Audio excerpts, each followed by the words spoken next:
Olá, estamos de volta com a nossa sexta aula no curso Mitologia Grega. Na aula passada, depois que nós fechamos a abordagem sobre alguns deuses individuais de maior destaque, nós abordamos o conceito de herói. E é hoje que nós vamos ver isso a fundo. Se nós olharmos atentamente a história de diversos heróis, nós podemos enquadrar esses heróis naquilo que podemos chamar do padrão de busca.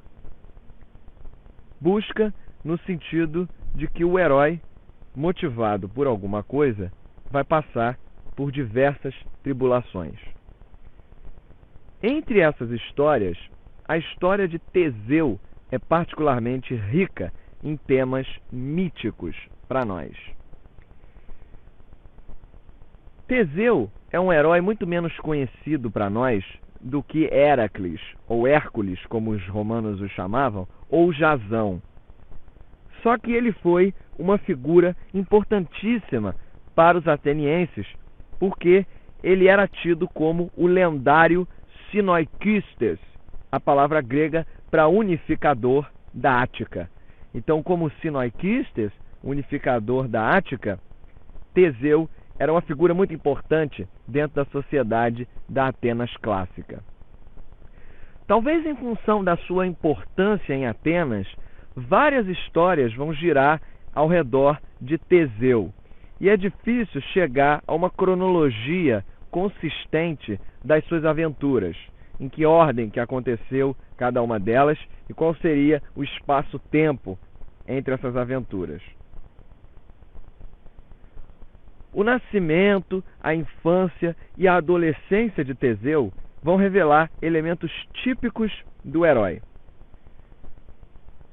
Primeiro que vários elementos estranhos vão cercar a sua concepção.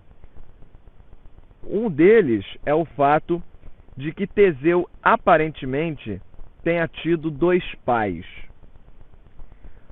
Um pai humano, de nome Egeu, que era o rei de Atenas, e sua mãe, Etra, que havia sido violada pelo deus Poseidon na mesma noite em que dormiu com Egeu. Então, não se sabe quem era o pai de fato, se Egeu ou Poseidon.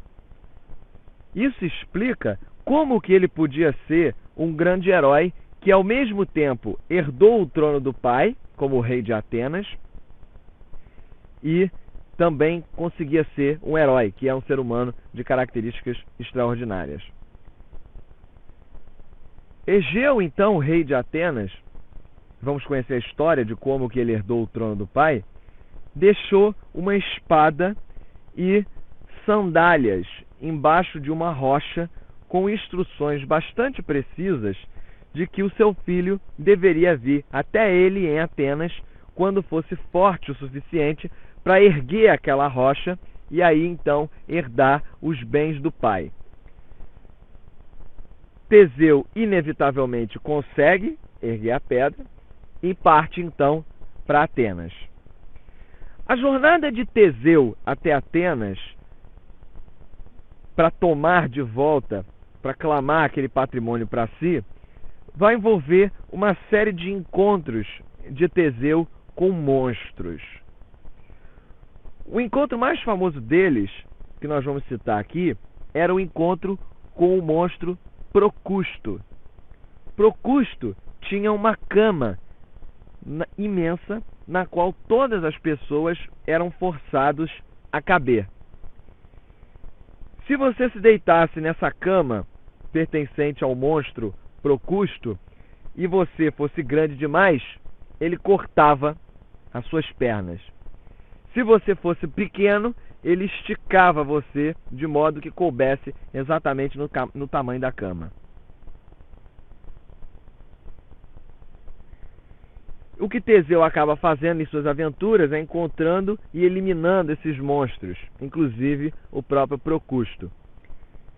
E ao eliminar esses monstros, Teseu unifica o meio rural da Grécia, unifica o campo. Essa é a ideia da história do mito de Teseu.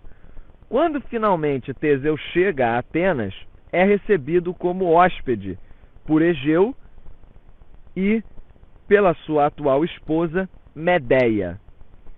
Medeia, mais conhecida pelo seu envolvimento com Jasão, era, como muitos de nós sabemos, uma feiticeira. Ela estava grávida e temia que Teseu, que ela eventualmente reconheceu como sendo filho de Egeu, desbancasse o trono que estava destinado ao filho que ela esperava.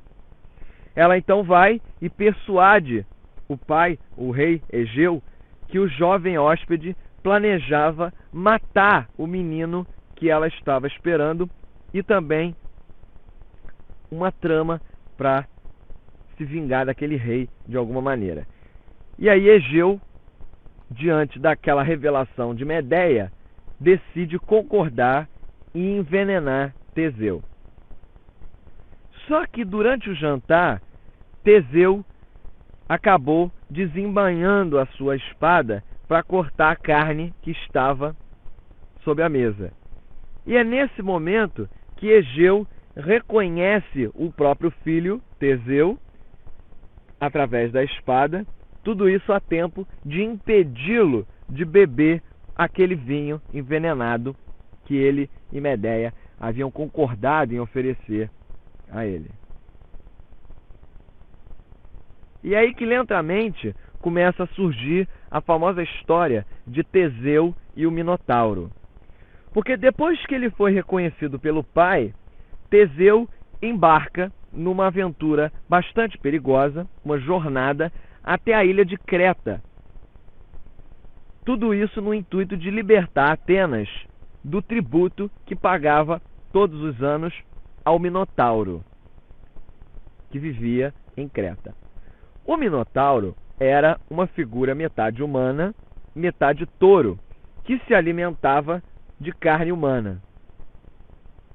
Desde tempos remotos, o que acontecia era que Atenas estava obrigada a enviar todos os anos 7 jovens e 7 moças para Creta a fim de serem devorados pelo Minotauro.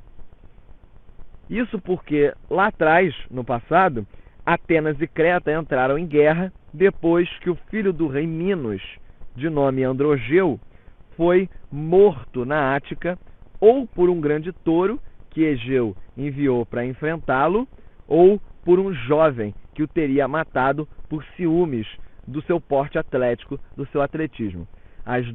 Existem essas duas versões do mito, então eu apresentei aí para vocês. Em algumas ele é morto, obviamente, por esse grande touro que Egeu acaba enviando, e em outro ele teria sido assassinado por ciúmes. Aí Minos vai e declara guerra a Atenas, e essa guerra só vai ter fim quando Atenas concorda em deixar que o rei Minos nomeasse a recompensa que ele desejava. E é aí que ele institui esse tributo ao Minotauro, que anualmente Atenas deveria enviar 7 moças e 7 rapazes para serem sacrificados.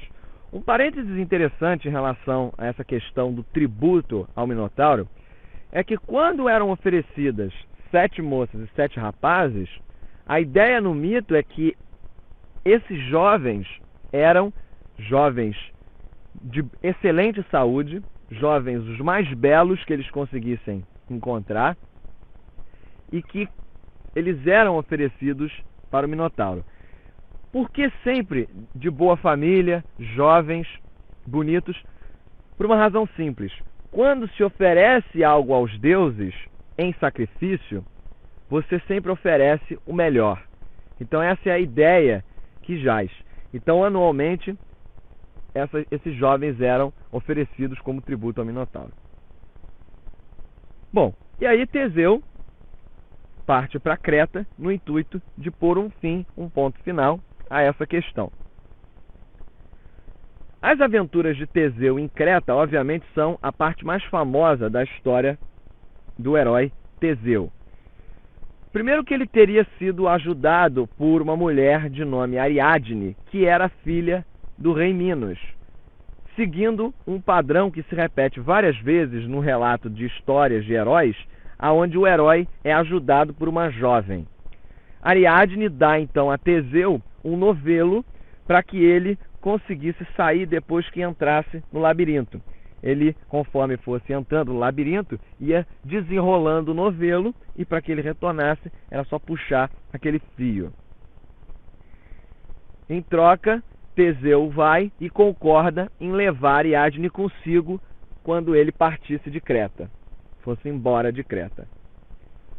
Teseu entra no labirinto, encontra o Minotauro, mata o monstro e, com essa ajuda do novelo de Ariadne, consegue sair. Então ele e Ariadne partem de Creta. No período de uma noite, Teseu e Ariadne fazem uma parada na ilha de Naxos. Só que pela manhã, Teseu vai embora e deixa Ariadne, aparentemente tendo se esquecido dela, né? Depende aí da história, mas a ideia é que Teseu teria esquecido Ariadne, ou de fato teria esquecido mesmo intencionalmente. É então o deus Dioniso que vai resgatar Ariadne da ilha de Naxos e vai se casar com ela, de modo que ela se torna uma deusa. Ela se torna uma deusa por ter se casado com Dioniso. Aliás, uma visão muito interessante dessa história, desse relato, vai aparecer na ópera Ariana em Naxos, que é uma ópera de Strauss que vai mostrar uma versão muito interessante, bastante modificada, mas com alguns detalhes curiosos, dessa história de Teseu e Ariadne. Bom, voltando ao mito, Teseu retorna a Atenas e, inevitavelmente, acaba se tornando o rei de Atenas. Depois dessa relação curta, digamos assim, com Ariadne, Teseu se casou pelo menos 2 vezes. Ele e um amigo de nome Pirítou combinam de se casar com filhas de Zeus. Eles criam um acordo e dizem: nós vamos nos casar com filhas de Zeus. Para que Teseu tivesse a sua filha de Zeus para casar, eles sequestram Helena. Aquela Helena, a Helena de Troia, né? Só que era ainda muito jovem para o casamento, mas mesmo ainda em tenra idade, era absurdamente bela. Eles iam manter Helena prisioneira até que ela tivesse idade suficiente para se casar. No caso de Pirito, eles fazem uma aventura ainda mais ousada. Eles vão até o mundo subterrâneo no intuito de raptar ninguém mais, ninguém menos do que Perséfone. Sem saber de nada, Hades convida os dois para se sentarem, mas logo que percebe o ardil que eles estão tramando para sequestrar sua esposa Perséfone, Hades faz de uma tal maneira que quando eles se sentam nas cadeiras de pedra, eles acabam aprisionados. E eles ficam aprisionados por vários anos. No caso específico de Teseu, também estava lá com ele, né? Teseu e Pirito se sentaram nas cadeiras de pedra, ficaram presos, mas Teseu ficou preso durante vários anos lá no Hades, até que Héracles, né, que nós vamos ver na segunda parte da aula, vai lá e resgata ele. E o Pirito acabou ficando preso para sempre mesmo, né? A gente não sabe exatamente por que Hércules, quando vai ao Tártaro, ao mundo subterrâneo, não resgata também Pirito, resgata somente o Teseu. Mas enfim, são elementos do mito.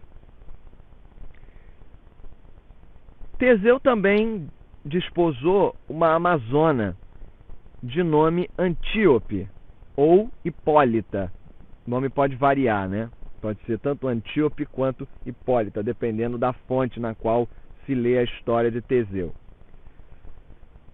Para que isso acontecesse, Teseu foi até a terra das Amazonas e raptou a rainha das Amazonas, né? Então percebam que o herói é sempre aquele elemento dos grandes feitos. Eles não vão lá para raptar uma amazona qualquer, vão lá para raptar a rainha das Amazonas.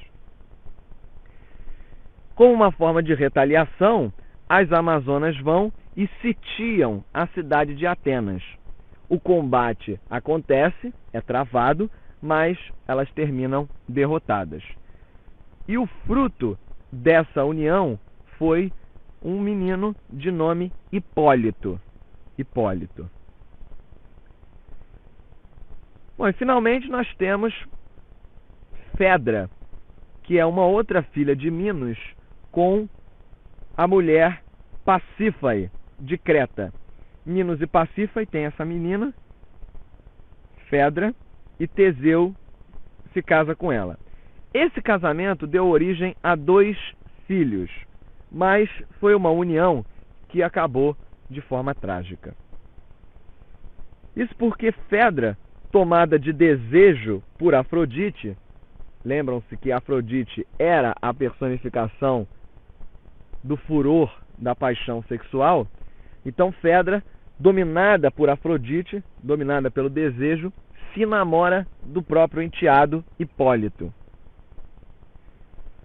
Só que Hipólito recusa Fedra. E ela, naquele desespero da rejeição de seu amado, comete suicídio e deixa um bilhete dizendo que Hipólito a tinha violado. Ela deixou um bilhete: Hipólito me violou e se matou. Então percebam que ela não só se mata, mas também complica a vida do Hipólito, que havia recusado ela. O que Teseu acaba fazendo, acreditando no bilhete deixado por Fedra, é amaldiçoar o filho. Ele amaldiçoa Hipólito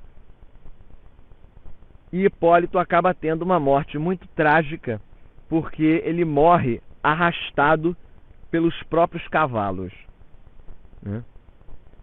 E o drama é crescente, porque quando Teseu descobre que Hipólito era de fato inocente, não tinha culpa, já era tarde demais e o filho tem os últimos suspiros nos braços de Teseu. O elemento importante aqui, em relação ao herói Teseu, é que ele se envolve, não sei se vocês perceberam isso, com vários personagens famosos da mitologia grega. Helena de Troia, Medeia, nós temos uma série de personagens relevantes, até o próprio deus Dioniso, que depois, não que ele se envolva com Dioniso, mas o deus Dioniso resgata Ariadne quando ele a abandona em Naxos.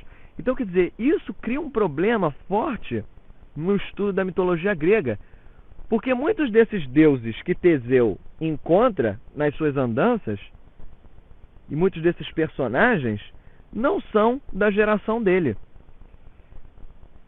E isso acaba gerando uma série de inconsistências.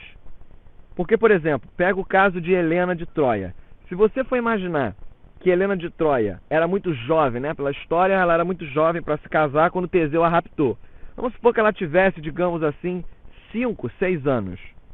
Como é que você vai explicar ela depois ter se envolvido lá na Ilíada, ter tido um outro casamento e ter sido o pivô da guerra de Troia, se isso teria acontecido muito antes, né? Então ela teria que ter vivido uma quantidade bastante considerável de anos para ter sustentado essas histórias todas. Então criam essas inconsistências dentro do mito e a gente fica com uma certa dificuldade de sair de umas sinucas de bico como essa. Agora, uma explicação, claro que esses elementos, esses encontros não são de graça. Então, uma explicação que surge para essas inconsistências que ficam realmente sem ser resolvidas é a união de várias versões do mito do Teseu que acabam se unindo e misturando tudo.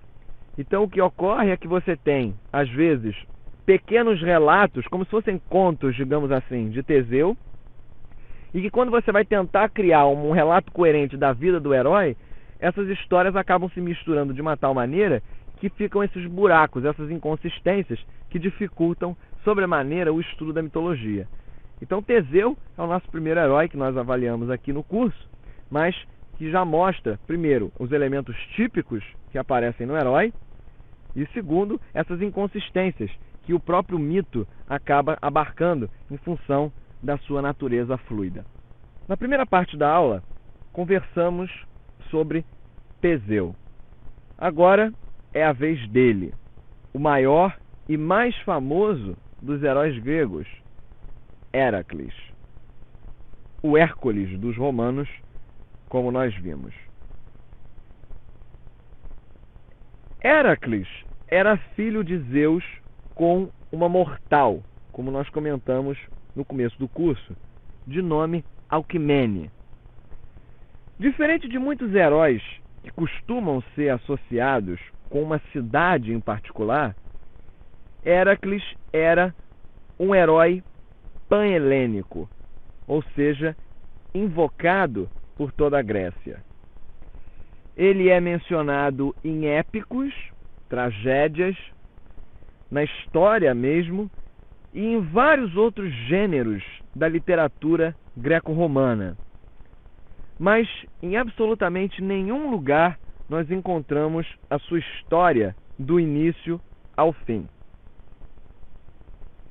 Para nossa sorte, novamente, Apolodoro vem nos salvar e traz a síntese da vida de Héracles, assim como a síntese da vida de Teseu, que nós vimos na primeira parte da aula. E isso vai nos permitir compreender uma série de referências que são feitas a esses heróis em outros autores. Quando comentam passagens e elementos da vida desses personagens, nós recorremos a Apolodoro e normalmente temos ali essa referência preenchida. Para variar, como Héracles é um herói, o nascimento dele não é dos mais comuns. Como eu disse, ele é filho de Zeus e Alquimene, que era esposa de um homem chamado Anfitrião. Zeus, tomado de desejo, queria se deitar com Alquimene e se disfarça como o marido dela, Anfitrião, que na verdade estava em uma batalha. Alquimene se surpreende ao ver o que ela pensa ser o próprio marido, depois de muitos dias, meses em batalha, e os dois se relacionam. No dia seguinte, quem volta é o verdadeiro Anfitrião, aparece e a surpresa de Alquimene é geral. O que acaba acontecendo, como as uniões são sempre frutíferas, as uniões com os deuses, Alquimene dá à luz a Héracles por Zeus e um gêmeo de nome Íficles, que é filho de Anfitrião. Então percebam aí que, segundo o mito, ela teria dado origem a gêmeos dizigóticos, um que era filho de Zeus e outro filho de Anfitrião. Percebam a situação. Essa história tem semelhanças bastante óbvias com aquela dos dois pais de Teseu, que nós vimos no começo da aula. De qualquer maneira, como a gente sabe, Hera sempre odiou os filhos de Zeus com outras mulheres, sejam elas divinas ou mortais. Mas o ódio dela era particularmente maior por Héracles. Essa aversão, esse ódio que Hera tinha por Héracles, estava expresso no fato de que Héracles estava destinado a ser o maior de todos os heróis. E o que ela vai fazer é sabotar o dia do nascimento de Héracles. Zeus, profeticamente, havia declarado que o descendente de Perseu estava para nascer e iria governar Micenas. Como Hera sabia que Zeus estava se referindo a Héracles, ela vai convence a deusa do parto, Eileithyia, a prolongar a gestação de Héracles além do normal e apressar o parto de Euristeu, que era o primo de Héracles. Dessa maneira, Euristeu seria o deus, o maior dos heróis, e Héracles seria um mortal qualquer. Um detalhe muito interessante nessa história, se a gente parar para analisar com calma, é o próprio nome, Heracles. Em grego, a palavra Heracles contém o nome de Hera, Heracles. Então, parece significar na língua grega alguma coisa parecida com glorioso ou grande por Hera, através de Hera, famoso através de Hera. De qualquer maneira, esse ardil parece não ter dado muito certo, porque mesmo quando era bebê, Héracles mostrava força e coragem muito absurdas, além do normal para uma criança. Tanto que Hera tentou enviar cobras para matar o pequeno Héracles ainda no berço, e o menino estrangulou todas as cobras, uma por uma. Quando Héracles cresce e atinge a maturidade, ele passa a ser caracterizado não só pela sua força e pela sua coragem extrema, mas também por outros extremos. Ele, como é o maior dos heróis, era caracterizado por extremos. Ele tinha um apetite sexual altamente voraz, ele tinha uma fome completamente anormal, uma sede muito aguda e uma raiva muito grande. Só para vocês terem uma ideia, entre as primeiras aventuras de que se tem ideia de Héracles ainda na maturidade, está o famoso encontro que ele tem com as 50 filhas de Téspio, quando Héracles tinha então 18 anos. E segundo diz o mito, Héracles teria se deitado com todas as 50 filhas de Téspio. O apetite dele por comida e bebida era absurdamente voraz, e essa questão da raiva que nós comentamos beirava a loucura. Raiva talvez essa enviada por Hera. Tanto que num dos acessos de raiva que ele teve, ele matou os próprios filhos que teve com a primeira mulher, Mégara. E esse ato acaba sendo a origem dos famosos 12 trabalhos. Isso porque, depois de matar os filhos num rompante de raiva, Héracles vai visitar o oráculo em Delfos e a pitonisa sugere que ele deve servir a Euristeu, seu primo, durante 12 anos, executando aí trabalhos para ele. A pitonisa promete que a recompensa que ele vai ter quando completar todos esses trabalhos que vão ser entregues a ele por Euristeu é a imortalidade. Concluindo os trabalhos, Héracles se torna imortal. Então, os 12 trabalhos de Héracles são exemplos perfeitos daquele padrão de busca e sofrimento, busca e provação que nós comentamos antes ser muito comum aos heróis. Os trabalhos vão sempre crescendo em ordem de dificuldade e também em distância, de modo que ele precisa viajar e se deslocar cada vez mais para executar cada um dos trabalhos.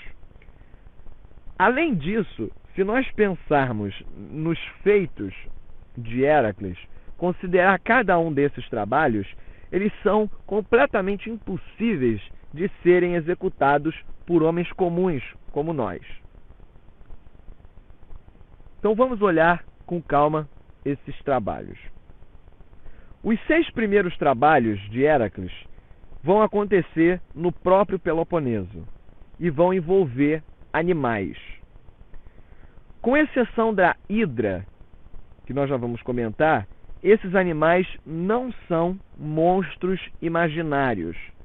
Mas o que diferencia esses animais de outros é que eles têm atributos fora do comum, atributos esses que vão tornar esses animais absolutamente perigosos. O primeiro trabalho, claro que a ordem pode variar, mas nós vamos tentar seguir uma ordem mais utilizada. O primeiro trabalho seria o leão de Nemeia. O leão de Nemeia era um leão que tinha uma pele impenetrável. Então diziam que ninguém conseguiria perfurar a pele desse animal, logo ninguém conseguiria matá-lo. Então Héracles tem a tarefa de matar o leão de Nemeia. E o que ele faz? Ele usa as próprias garras do bicho para matá-lo. As garras dele como arma, mata o animal, escalpela o leão, ou seja, tira a pele dele fora e começa a usar essa pele como sendo uma espécie de capa, uma capa protetora. Tanto que em diversas representações artísticas de Héracles ou de Hércules, nós vemos o herói representado com uma pele de leão. Esse é o primeiro trabalho. O segundo trabalho é a chamada Hidra de Lerna. A Hidra de Lerna era uma cobra considerada imortal que possuía 9 cabeças. Se você cortasse uma cabeça da Hidra, nasciam 2 no lugar. Então Héracles acaba se envolvendo com essa história, tendo que matar a Hidra de Lerna, e ele conta com a ajuda do seu sobrinho de nome Iolau, que o ajuda a cortar e a cauterizar com fogo as cabeças da Hidra, de forma que ela não conseguiria nascer novamente, e aí matando. Então Hércules também mata a Hidra de Lerna. O terceiro trabalho é o chamado servo de Serinita, ou Serinita, né? Essa serva de Serinita era uma espécie de uma corça, que é uma variação daquele animal, o veado, que deveria ser capturado, mas não poderia ser ferido. Então Hércules não podia fazer mal a esse animal. Ele teria que capturá-lo, e o animal não podia ser ferido porque ele era um bicho sagrado para a deusa Ártemis, que nós vimos anteriormente. Então ele vai, captura o animal e leva de volta para o seu primo. O quarto trabalho é o chamado javali de Erimanto. Nesse trabalho, o que Euristeu faz é mandar Héracles capturar o javali terrível, uma besta terrível, e levar o javali de volta para ele vivo. Bastante semelhante ao trabalho anterior, mas o javali muito violento. Héracles consegue capturar a besta e leva de volta para Euristeu. O quinto trabalho são os chamados estábulos de Algias, ou Alguias, que é um trabalho que difere dos outros por ser difícil, mas não ser tão perigoso quanto domar um animal ou coisa do gênero. Isso porque essas estrebarias de Algias, elas nunca tinham sido limpas. Então imagina a cena, imagina a sujeira que não era esses estábulos de Algias. Então, para limpar o local, o que Héracles faz é desviar o curso de 2 rios, de forma que a água corrente dos rios limpem a sujeira toda. Concluído esse trabalho, ele passa para o sexto trabalho, a sexta tarefa, que são as chamadas aves de Estínfalo. As aves de Estínfalo eram aves terríveis que devoravam os humanos. Elas atacavam os humanos e devoravam a carne deles. E as penas dessas aves, elas eram iguais a flechas. Elas se desprendiam e perfuravam o corpo das pessoas. Então Héracles, utilizando o seu arco, mata as aves de Estínfalo uma a uma, completando o sexto trabalho. Então, os 3 trabalhos que vêm agora, o 7º, o 8º e o 9º, eles vão acontecer fora da região do Peloponeso e vão, em termos de espaço, um a um, cada vez mais longe. Héracles tem que se deslocar mais e mais para conseguir executar esses trabalhos. Então, o 7º trabalho é o chamado Touro de Creta, que é um touro imenso que atormentava a ilha de Creta, que Héracles acaba conseguindo capturar e levando de volta para Euristeu. O 8º trabalho são os cavalos de Diomedes.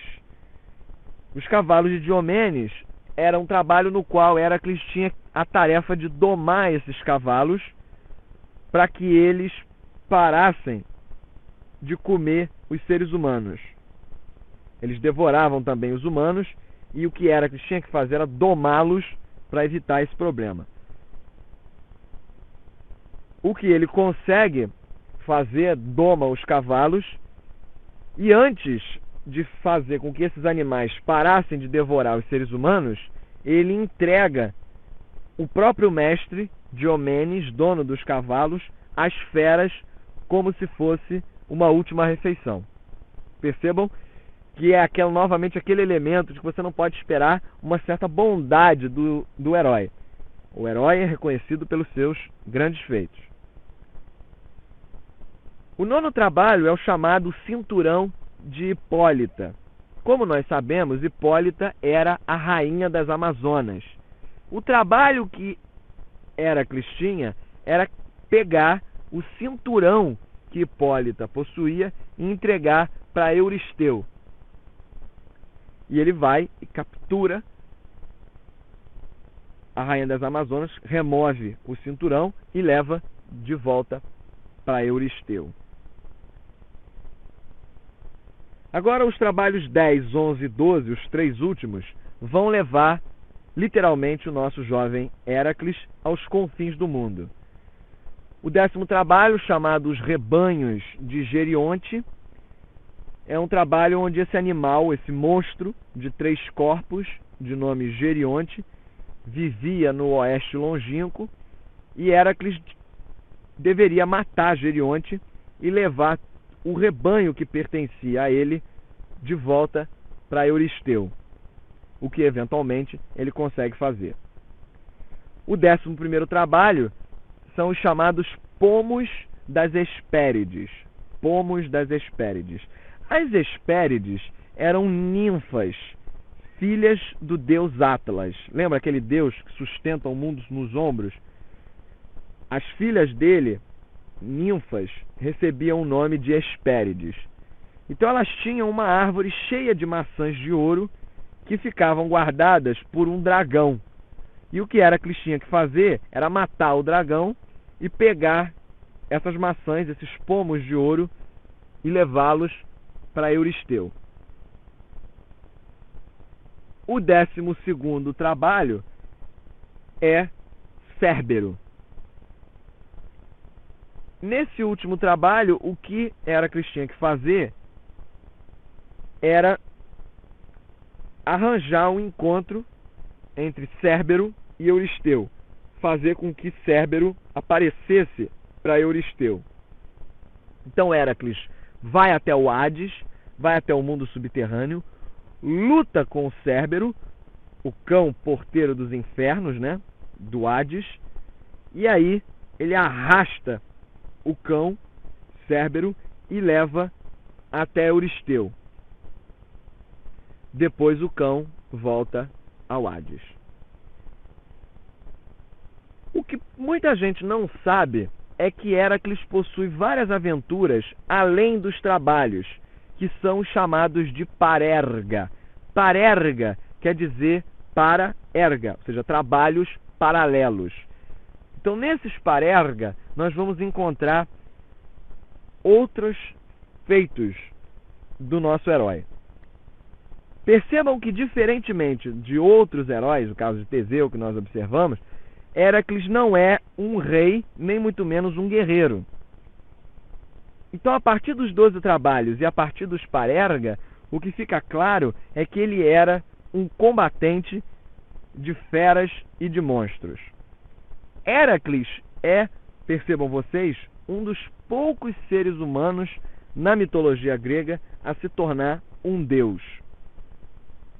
Ele possui um segundo casamento, como eu comentei, com Dejanira, um casamento cheio de turbulências.